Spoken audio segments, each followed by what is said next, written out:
Y así a todos los que participan de esta reunión, espero que el Señor nos guíe y nos hable. Hoy voy a hablar de un tema que es bien complicado, ¿ya?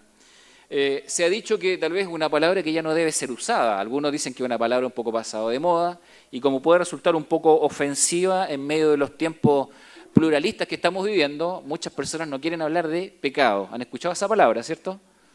¿Todos la conocen? Ninguno la practica, ¿cierto? O sea, bueno. Esa risa de la hermana Vicky quedó grabada, Vicky. Lo siento, pero quedó grabada. Va a salir por YouTube. ¿Bien? ¿Sí? Es un tema, es un problema. Por supuesto que sí. Conocemos el concepto y entendemos que provoca de alguna forma graves conflictos a nuestra vida, pero al mismo tiempo entendemos de que la obra del Señor, poderosa y sublime, está en medio nuestro, guiándonos siempre a poder comprender de alguna forma qué implica esta problemática. ¿Me puedes pasar presentado? ¿Qué implica esta problemática? Así que quiero primero plantear... ¿sí?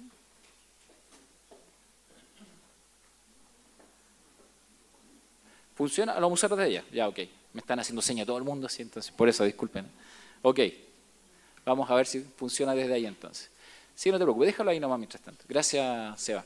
Entonces, voy a hablar de un tema, como dije, que es bastante complicado, porque hablar del pecado hoy día está como fuera de norma, ¿no? Está como pasado de moda por algunos. Es decir, ¿qué es el pecado? Esa es una palabra a veces que fuera muy antigua, o que encierra mucho, o no dice nada, o dice mucho, y a algunos los afecta. Decirle a una persona que es pecadora hoy día suena como atemporal, ¿no? Entonces, voy a tratar de desglosar de alguna forma este concepto, y hoy día voy a hablar más del pecado que de la salvación. No sé si... Tienen 2 minutos para decidir si se quedan o no se quedan. Voy a dar un espacio de libertad. Sí, ya algunos ya se están parando. No. Vamos a dejarle a la hermana Janet que ponga orden en la salida ahí. ¿Sí? Con violencia, hermana Janet. No. Bueno, entonces vamos a compartir este pasaje que está en el texto de Romanos, capítulo 10. Es uno de los textos más duros porque deja en evidencia la naturaleza del ser humano. ¿Ya? Es una conclusión también, y voy a tratar de explicar cómo llega el apóstol Pablo a esta conclusión y qué significa para nosotros, ¿no? Si es un punto final o hay algo más a partir de esto. Dice así: como está escrito, no hay justo ni aún uno, no hay quien entienda, no hay quien busque a Dios, todos se desviaron, a una se hicieron inútiles, no hay quien haga lo bueno. Es Romanos 3. No, está mal arriba 10. Si alguno está buscando la Biblia, ese es 3, 10 al 24. Asumo el error. Entonces dice, todos se desviaron, a una se hicieron inútiles. No hay quien haga lo bueno, no hay ni siquiera uno.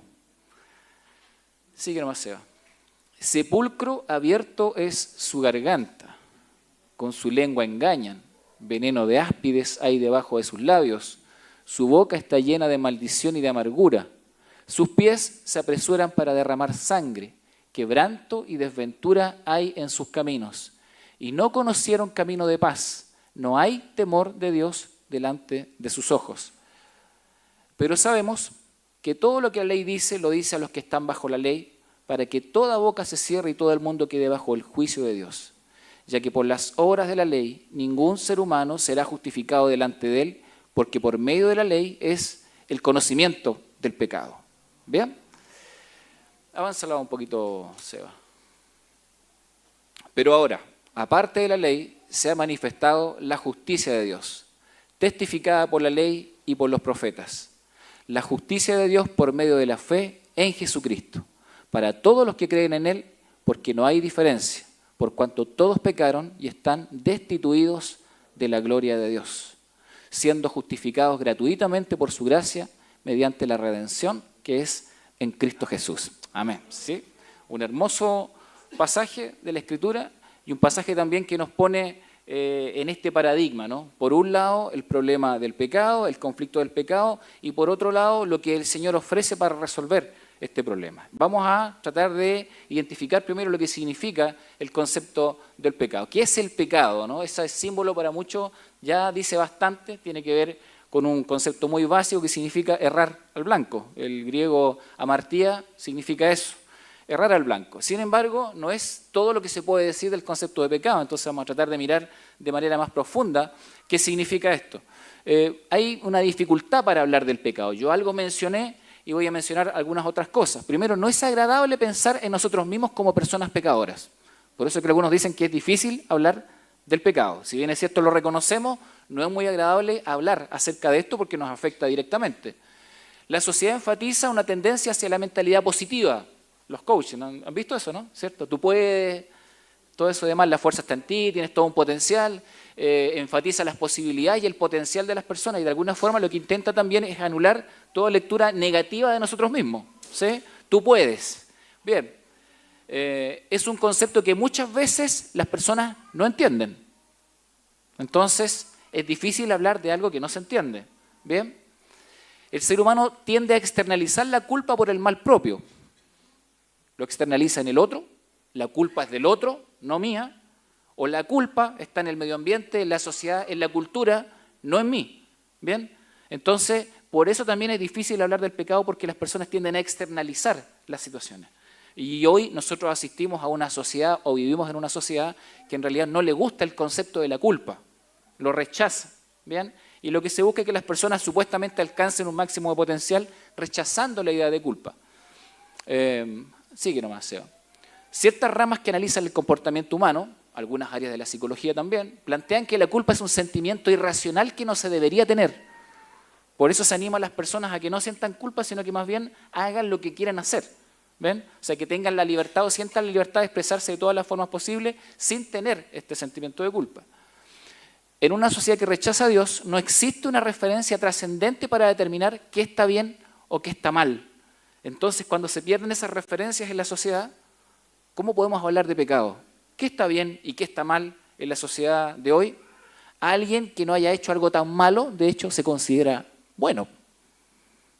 Hoy en día en la sociedad una persona que no haya hecho algo tan grave en la vida de otros o hacia los demás, generalmente se considera una persona buena. Y es muy probable que incluso diga yo no le hago mal a nadie. ¿Han escuchado eso? ¿Sí? Claro, eso es una frase que está muy presente en la sociedad. ¿Sí? Yo no le hago mal a nadie. ¿Ven? Porque asume que al no hacer algo tan grave hacia la vida de otras personas, probablemente es una persona buena. Y de alguna forma se está obviamente autojustificando. Muchos ven el pecado como una simple decisión. Y este es un tema muy importante. Muchos piensan que es algo que yo decido o no decido. Y ahí radica un problema fundamental. Porque la Biblia dice en realidad que las personas somos esclavos del pecado. No dice necesariamente que pecar sea una mera decisión personal. De hecho lo es, obviamente. Es una decisión que está en nosotros si pecamos o no pecamos. Pero el fondo, el fundamento, el que lleva a que una persona cometa un error, o obviamente viva una vida de pecado o tome decisiones que sean incorrectas para su vida o la vida de los demás, radica en un poder que lo controla, el poder de pecado que esclaviza a la persona. Y eso ya es un problema mucho mayor. ¿Es posible hablar de algo sobre lo cual a veces no tengo control, que me domina, que me controla, que me esclaviza? Entonces el pecado ya no es algo tan simple. Comienza a ser algo mucho más complejo. Algunos términos para el pecado. Voy a mencionar al menos, bueno, son varios, pero voy a mencionar alguno que tiene que ver con mirándolo desde las causas, mirándolo desde el carácter, mirándolo desde los resultados inmediatos y mirándolo también desde los resultados trascendentes. Bien, voy a ir primero con los términos para el pecado si lo consideramos desde la perspectiva de las causas. Bien, adelante Seba. Desde las causas, el primero, la ignorancia. La Biblia habla del pecado por ignorancia. ¿Han leído alguna vez eso? ¿Sí? En los tiempos de vuestra ignorancia, dice la Escritura, por ejemplo. ¿Bien? Entonces uno puede pensar que en realidad porque soy ignorante de algo, entonces no voy a recibir juicio. Porque soy ignorante de algo, eventualmente no debiese ser juzgado. ¿Bien? Pero la Biblia va a comenzar a demostrar que el pecado puede ser por ignorancia, efectivamente, ¿sí? Y eso puede ser un pecado de alguna forma liviano y va a llegar tal vez a los niveles más complejos que lo vamos a mencionar. Sin embargo, el patrón común a todo el concepto del pecado de la Biblia, sea este más liviano o más complejo, es que todo de alguna forma te deja en evidencia como una persona que tiene una naturaleza pecadora. ¿Ves? Entonces, el pecado por ignorancia, sí, implica el sin ignorancia, la ignorancia, perdón, implica el sin conocimiento. De hecho, el concepto se parece mucho al agnosticismo, sin conocimiento. ¿Bien? Entonces, algo de alguna forma que implica un conocimiento, una falta de conocimiento que te lleva a equivocarte, que te lleva a errar. Ahora, ¿significa eso que estás exculpado? La ignorancia, por ejemplo, acá está definido así, desde la actitud más inocente a la más premeditada o voluntaria. Son personas que han tenido la oportunidad de conocer el camino a seguir, pero han optado por no hacerlo. O sea, cuando la Biblia dice y se refiere al concepto de ignorancia, lo que está diciendo es que es una ignorancia premeditada. O sea, no es que no pueda conocer el camino, no es que el conocimiento para conocer el camino de Dios no esté disponible, es que yo no lo quiero conocer. ¿Ven? O sea, de forma premeditada me niego a conocer el camino que Dios está proveyendo. Bueno, lo plantea ahí en Efesios capítulo 4. Esto pues digo y requiero en el Señor que ya no andéis como los otros gentiles que andan en la vanidad de su mente, teniendo el entendimiento entenebrecido, ajenos de la vida de Dios por la ignorancia que en ellos hay, ajenos a la vida de Dios porque han decidido ignorar premeditadamente el camino de Dios. Y agrega después por la dureza del corazón. ¿Ven? Entonces es una actitud premeditada de no querer conocer. Y hay mucha gente que definitivamente no quiere conocer lo que Dios está ofreciendo. Ni siquiera es que quiera reflexionar en aquello o recibir un consejo, nada. El límite está antes. No quiero ni siquiera conocer. ¿Ven?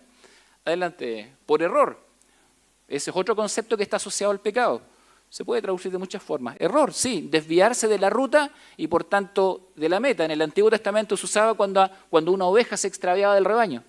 El concepto, no puse los conceptos en hebreo ni en griego, lo estoy resumiendo así, ¿no? En Isaías 28:7 se usa allí cuando los borrachos se tropiezan y tambalean. Se usa el concepto de error y de pecado también. ¿Ven? ¿Por qué? Porque se refiere a la conducta moral. Quien comete un error es responsable de su acción. Reconoce las debilidades humanas, pero lo considera responsable de sus acciones. El error aquí es deliberado también, tanto dejándose engañar como el autoengaño. ¿Ven? Es errar también de forma deliberada. Otro concepto asociado al pecado. Pecado como falta de atención. ¿Han escuchado gente que dice yo soy disperso? Aquí se rieron varios inmediatamente. ¿Sí? Soy disperso, ¿no? Yo no puse atención, el pastor predicó, escuché un cuarto de la predicación. No. Entonces algunos creen que se pueden exculpar por la falta de atención. Falta de atención en el texto ahí, y también se traduce como pecado, ¿no? Es oír mal o de forma incorrecta. Pero finalmente está asociado a la desobediencia, es decir, es negarse a escuchar de manera intencional. Es una falta de atención también premeditada. No quiero escuchar lo que me quieren decir. ¿Les pasa eso de repente? En la casa, no sé. ¿Sí? Bueno, aquí los matrimonios están así. ¿Sí? Falta de atención, efectivamente, premeditada. ¿Ven? Entonces, déficit atencional, le dicen algunos. No, ese es otro tema, pero ¿sí? A veces se plantea esto en relación con la palabra del Señor y también con la vida espiritual, ¿no? Hay gente que simplemente tiene falta de atención hacia la vida espiritual y hacia la palabra. Desde el carácter del pecado, errar al blanco. Ese fue el símbolo que vimos en un principio. ¿Ven? Es tal vez el concepto amartía, el más asociado al concepto de pecado en la Biblia. Está mencionado una cantidad enorme, de 600 veces. Sugiere fracaso. Errar al blanco sugiere fracaso. Tenía que dar en el blanco y di fuera del blanco, ¿sí? O di en otro lugar. Entonces, el punto acá es que también es premeditado. Es elegir el blanco, la meta o propósito equivocado. No es un fracaso involuntario, es la decisión de fracasar. ¿Ven? Entonces, el pecado acá no tiene que ver con una cuestión que me ocurre por otros motivos. No, yo decidí fracasar. Decidí simplemente, de manera voluntaria, buscar otro propósito, otra meta u otro blanco en la vida. Y esto tiene que ver con la relación tanto con el prójimo, como con Dios, como con nosotros mismos.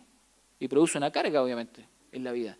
Fracasar, decidir un blanco y una meta distinta de la que me corresponde. Eso también es pecado, errar al blanco. El asunto con errar al blanco allí es que a veces eso no es tan perceptible en un principio. En el inicio de una situación de conflicto, y esta es la idea, ¿no? Puede ser un error pequeño, pero en la distancia, en el tiempo, ¿sí? El camino correcto con el incorrecto pueden estar muy, muy, muy distantes. El otro, impiedad.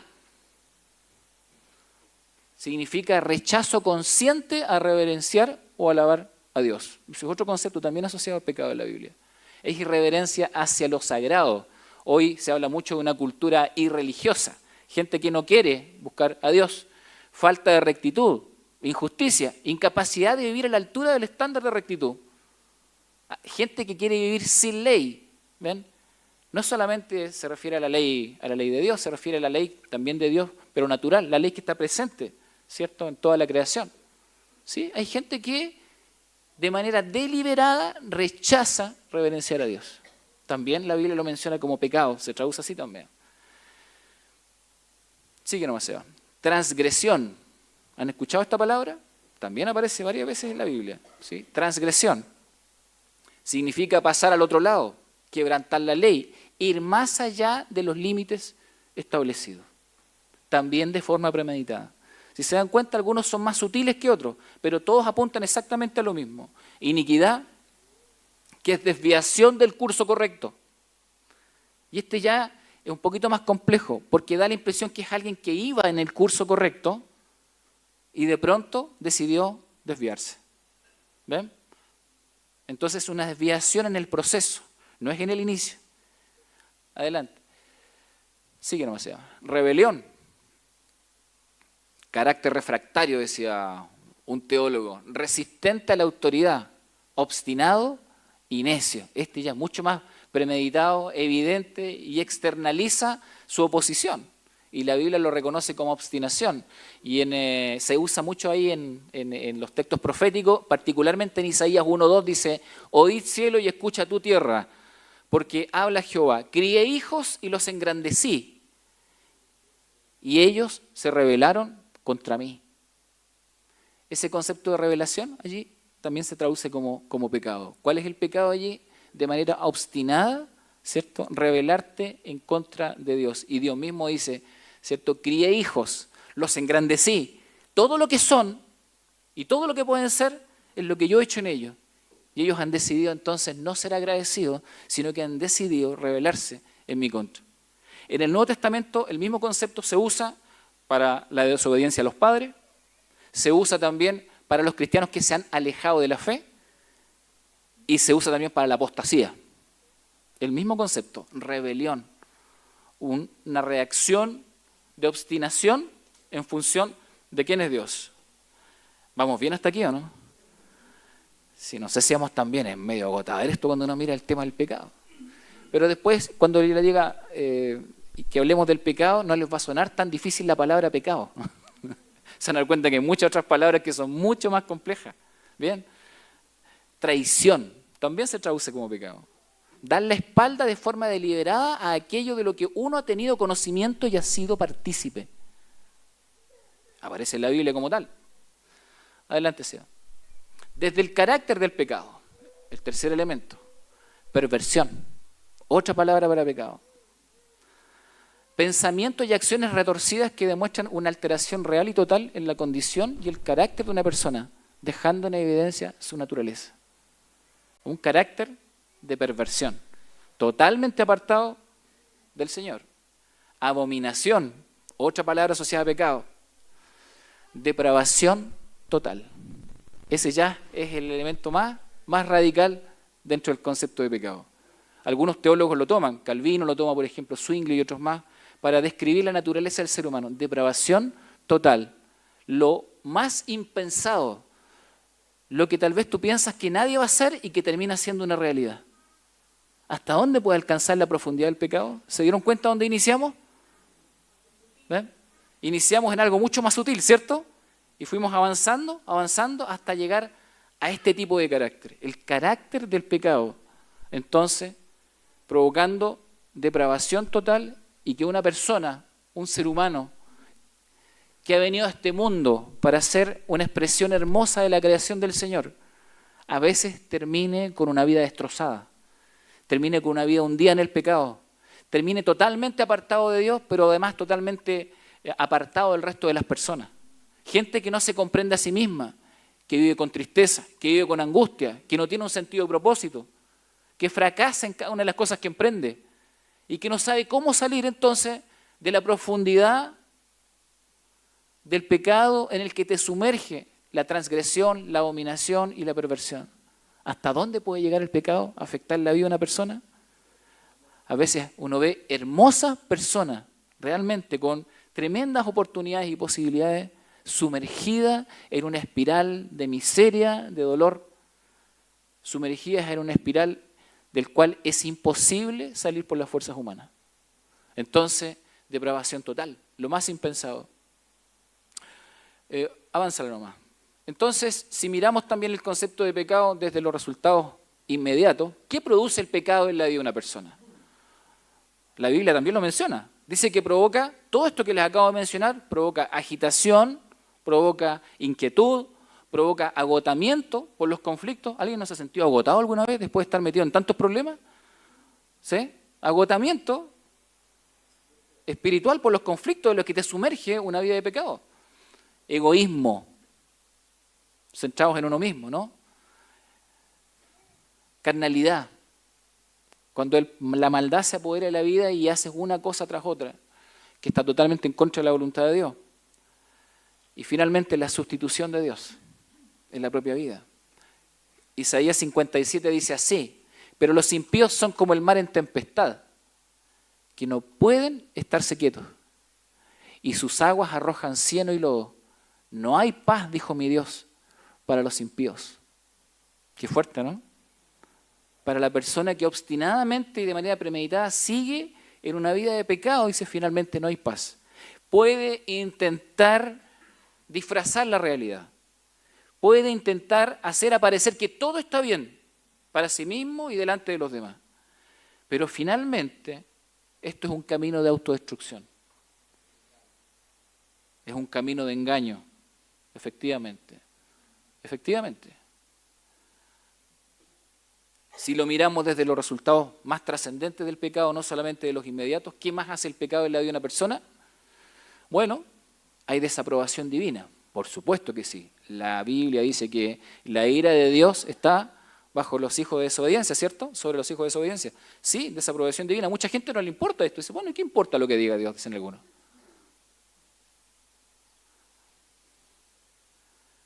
Culpa. Debiese provocar culpa. Hoy en día en una sociedad con tanta aculpabilidad, muchas personas no perciben y sienten absolutamente nada. Pero sí, provoca culpa. Y de hecho tiene que provocarlo. Castigo. ¿El pecado provoca castigo? Sí, provoca castigo. Nos gustaría decir que no, pero en realidad sí. Y ¿saben ustedes que nosotros todos estamos de acuerdo con que provoque castigo? Y estamos de acuerdo en otro sentido. Por ejemplo, ¿no? Voy a pensar que pasa por aquí un vehículo y se pasa no sé, un semáforo en rojo. ¿Estamos de acuerdo que merece una infracción? Bueno, los que ya la cruzaron en rojo están en silencio, pero... ¿Sí? ¿Estamos de acuerdo que merece una infracción? ¿Por qué? Porque está poniendo en riesgo su vida y la vida de otras personas. Pero en el fondo lo que estamos todos de acuerdo como sociedad es que hay reglas que tienen que normar, ¿cierto? La conducta de las personas. Es obvio. La sociedad necesita normas y necesita leyes. Y las personas tienen que ser juzgadas en base a esas leyes. Ahora, yo he escuchado tanta cosa, ¿no? Hasta voy a decir algo que es más extremo, pero hoy en día muchas personas dicen, oye, ojalá volviera la pena de muerte. ¿Han escuchado eso también? ¿Sí? Por casos tan graves y como uno ve la escala del pecado, dicen, oye, ojalá se reinstalara en algunos países. No digo que esté de acuerdo, estoy diciendo simplemente que hoy en día, cada vez con más intensidad, la sociedad está de acuerdo que el mal merece castigo. ¿Ven? Entonces con eso le están dando aprobación a lo que el texto bíblico dice. Porque la palabra de Dios dice que efectivamente el pecado necesita ser castigado. Porque si no las personas no logran comprender el mal en el que están inmersos. No pueden ser corregidas. No voy a decir de qué forma, pero por ejemplo, ¿uno tiene que aleccionar a un hijo, a una hija? Por supuesto que sí. Es parte, ¿cierto?, de la vida. Ojo que no estoy diciendo la forma, ¿no? Lo que estoy diciendo es que nosotros tenemos que aleccionar. Por supuesto que sí. Tenemos que corregir.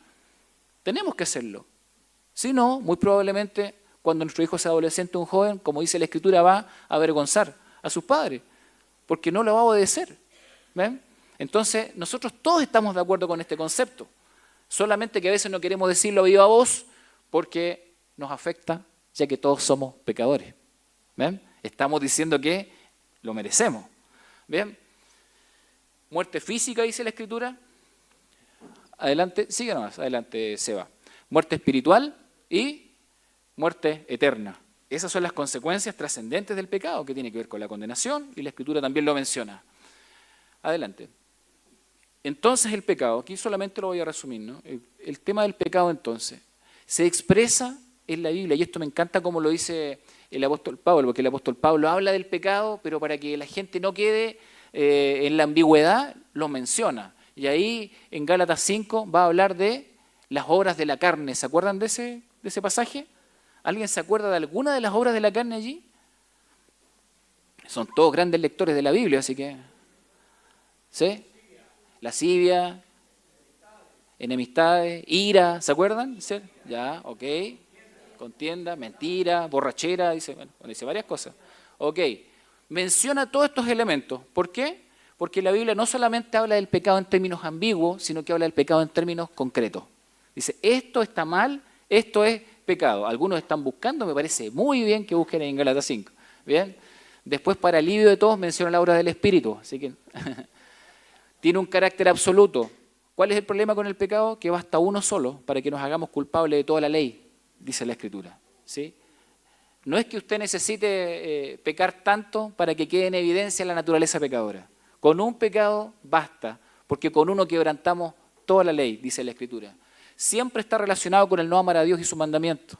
Demuestra nuestra culpa, determina nuestro estado de corrupción y nuestra condición ante Dios. Tiene su origen y desarrollo en el corazón. De la abundancia del corazón habla la boca, dice la Escritura, ¿cierto?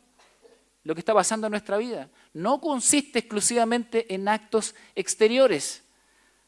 No, tiene que ver con lo que está pasando en nuestra mente, son nuestros pensamientos y también nuestras omisiones. No es solamente, ¿cierto?, lo que hacemos, sino que muchas veces también lo que dejamos de hacer. Porque ambas situaciones también perjudican nuestra vida. Afecta al ser humano y afecta a toda la creación. La esclavitud del pecado, decía un autor. El pecado tiene consecuencias internas para la persona que lo comete.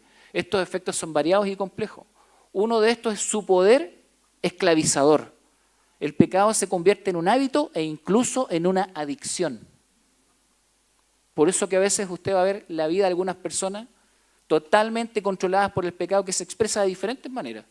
No voy a decir exactamente cuáles porque todos pueden entender que aquí hay una serie de manifestaciones.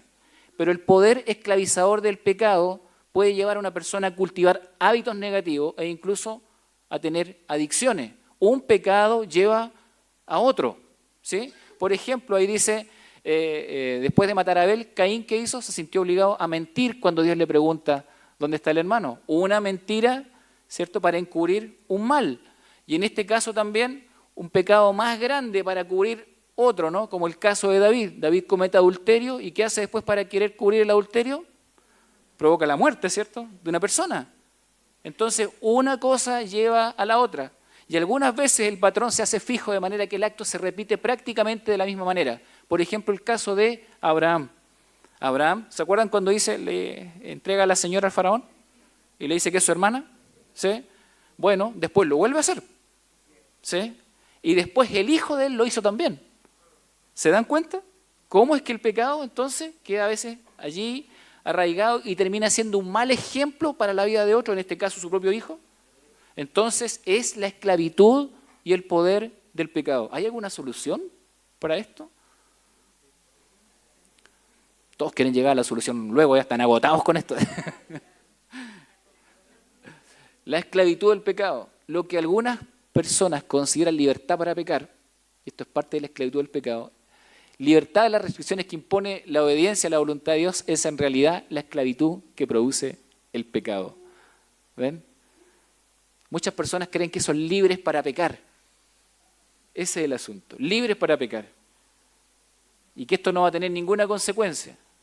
La Biblia le llama a esa conciencia de las personas, ¿no?, de decir soy libre para pecar, a eso lo llama esclavitud del pecado. El engaño del pecado en la vida de una persona. La persona cree que está ejerciendo libertad y en realidad está totalmente esclavizada.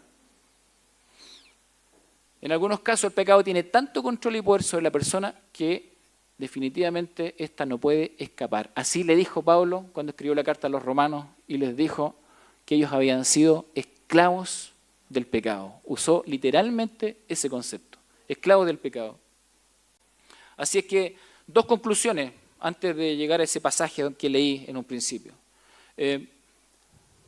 Pablo va a hablar de aquellos que conocen menos la Escritura, de la gente que conoce menos. ¿Esa gente puede ser exculpada? No, dice él. Ellos no tienen excusa. ¿Ven? Termina diciendo abajito en el versículo 20. No, esa persona no tiene excusa, porque tiene suficiente revelación de Dios de diferentes maneras para poder entonces comprender, ¿cierto?, que hay un Dios a quien tiene que responderle. Pero por otro lado, hay gente que conoce más. Hay gente que conoce más. ¿Ven? ¿Acaso estas personas que conocen más tienen otras herramientas para exculparse porque tal vez cumplen un poquito más la ley que otras personas? No, tampoco, porque nadie cumple la ley al 100%. Entonces, ¿para qué sirve la ley? La ley sirve para que nosotros conozcamos el pecado y para que nos demos cuenta que efectivamente no podemos cumplirlo al 100%. Entonces, necesitamos a alguien que nos redima. Necesitamos a alguien que nos dé una solución. Necesitamos a alguien que nos saque de esta realidad. Voy a usar un concepto, ¿no? Uno puede decir por la ignorancia. Recuerden lo que vimos en los conceptos del pecado. No, yo ignoro la ley, por tanto no soy responsable de ella. Voy a mencionar esto, espero que no tenga alguna demanda por lo que voy a decir, pero ¿conocen a Messi? ¿Lo conocen, cierto? Bueno, él tuvo en algún momento ahí un conflicto con la Hacienda Española y por un tema de impuestos. Cuando está delante el juez, ¿qué hace con esta situación? Para poder justificarse, él dijo simplemente, yo me dedico a jugar fútbol, no firmé ningún documento, yo no firmé los contratos, yo simplemente me dedico a jugar fútbol. Ahora, ¿le creo a él? Claro que sí, por supuesto que le creo, es lo que está diciendo. Pero ¿qué fue lo que le dijo el juez? Le dijo eso, usó esa expresión en latín, ignorantia legis neminem excusat. Le dijo, la ignorancia de la ley no nos exime del juicio, el desconocimiento de la ley no nos exime de su cumplimiento. Si usted, por ejemplo, en este país, en Chile, ¿cierto?, quiere o necesita cumplir la ley, básicamente se lo van a exigir. Un carabinero le va a exigir que conozca la ley del tránsito, sí o sí. ¿Y usted es responsable de conocerlo o no conocerlo? Ahora, voy a usar el mismo ejemplo de delante. Si usted se pasa un semáforo en rojo y después le dice, es que yo no leí no leí las leyes del tránsito, no sabía que no se podía cruzar en rojo, ¿qué le van a decir? Tal vez le va a decir, no se preocupe, ¿sí? Siga adelante nomás, no se preocupe. De aquí en adelante no lo haga nunca más. No le va a decir eso. Obviamente. ¿Por qué? Porque la ley exige que usted la analice y que usted la estudie. Usted es responsable de hacerlo. Si no lo hace, eso no significa que la ley no se le va a aplicar. Eso fue lo que le dijo el juez a Messi y es lo que nos dice la palabra de Dios a nosotros también. El hecho de que seamos ignorantes de algunas cosas de Dios no significa que no vayamos a ser juzgados, porque la ley se aplica a todos de igual forma. ¿Ven? Y con respecto a aquellos que conocen un poquito más la ley, bueno, Pablo antes de esto les dice varias cosas. Le dicen, miren, ustedes hacen lo mismo que el que no conoce la ley. Juzgan a otros en base a su conocimiento, pero no aplican ese conocimiento a ustedes mismos. Son tercos, les dice, se niegan a abandonar su pecado. Ahí le está hablando a la gente que conoce más la ley. Viven para sí mismos, se niegan a obedecer la verdad y en cambio viven entregados a la maldad. Son oidores de la palabra, pero no hacedores de ella, le dice Pablo. Mantienen, y esto es fuerte lo que le dice, mantienen una vida de pecado secreta pensando que no serán descubiertos. Y Pablo apunta a la intimidad del corazón de las personas. Ustedes conocen más la ley que otros, conocen más la palabra de Dios que otros. ¿Van a ser acaso excusados? No, al contrario. La palabra de Dios va a dejar en evidencia lo que esté oculto en el corazón. Y mucha gente tiene probablemente una vida de pecado secreta pensando que no será descubierta. ¿Puede pasar eso? Mucho silencio, incluyendo el mío. Avánzala nomás. Avánzala completa. Todas. Gracias. Entonces uno puede elegir. Dios te da cosas buenas, por supuesto que sí, que son parte de nuestra vida. Por ejemplo, Dios da el impulso sexual en la vida de una persona. Claro que sí, eso cumple muchos objetivos, pero uno tiene que decidir ser fiel. Lamentablemente muchas personas deciden ser infieles. ¿Dios te da algo bueno? Sí, Dios te da la capacidad para prosperar. Y tú puedes decidir vivir una vida con humildad y generosidad, pero mucha gente elige la soberbia y la avaricia. Dios da la capacidad de amar y nosotros podemos vivir con agradecimiento, pero muchas personas eligen el odio y la rebelión. ¿Sí? El poder del pecado. Dios no nos hace pecar ni nos pone en tentación para pecar. Nosotros elegimos. Dios nos ha dado cosas buenas y tenemos la oportunidad de tomar buenas decisiones o también muchas veces malas decisiones. No hay justo ni aún uno, dice entonces el apóstol Pablo. No hay justo ni aún uno. ¿Ven? No hay quien busque a Dios, no hay quien haga lo bueno. Todos a una se hicieron inútiles. Todos, dice él. Después usa expresiones muy fuertes, ¿no? Dice, bueno, sepulcro abierto es su boca, ¿no? Como que todo lo que dicen es algo dañino para su vida y la vida de los demás. No hay justo ni aún uno. Entonces, por fin llega el versículo 21 del Romanos capítulo 3. El otro domingo voy a seguir, pero ya no voy a hablar tanto de esto, ¿ya? Y entonces él dice, no hay otro camino sino es el camino de Jesucristo. Y dice, pero ahora, aparte de la ley, se ha manifestado la justicia de Dios, testificada por la ley y por los profetas. La justicia de Dios, y esto es increíble porque está diciendo que Dios va a declarar justo a alguien que es culpable. ¿Quién es culpable aquí? Todos somos culpables, todos somos pecadores. ¿Quién puede decirle al que está al lado soy menos pecador que tú? Nadie. Tal vez uno puede dejarse guiar por las cosas que se ven. Yo puedo mirar a una persona y decir, esa persona tiene muchos conflictos. Pero Dios no solamente mira lo que está afuera, Dios mira lo que está en el corazón. Y en este momento Dios escudriña todo lo que estamos viendo nosotros, la limitación de nuestra mirada. Pero Dios en este mismo instante está mirando también el corazón de todos los que estamos acá. Entonces, la justicia de Dios por medio de la fe en Jesucristo, para que todos los que creen en Él, porque no hay diferencia, por cuanto todos pecaron, ¿ven? No hay diferencia, todos son pecadores, todos pecaron y están destituidos de la gloria de Dios. Nadie puede acceder por sí mismo, porque simplemente lo quiera, a la gloria de Dios. La única forma entonces es que podamos ser limpiados, rescatados y redimidos de nuestra situación y de nuestra condición. Por eso la Escritura dice, siendo justificados gratuitamente por su gracia. Qué maravilla, ¿no? Siendo justificados gratuitamente por su gracia mediante la redención que es en Cristo Jesús.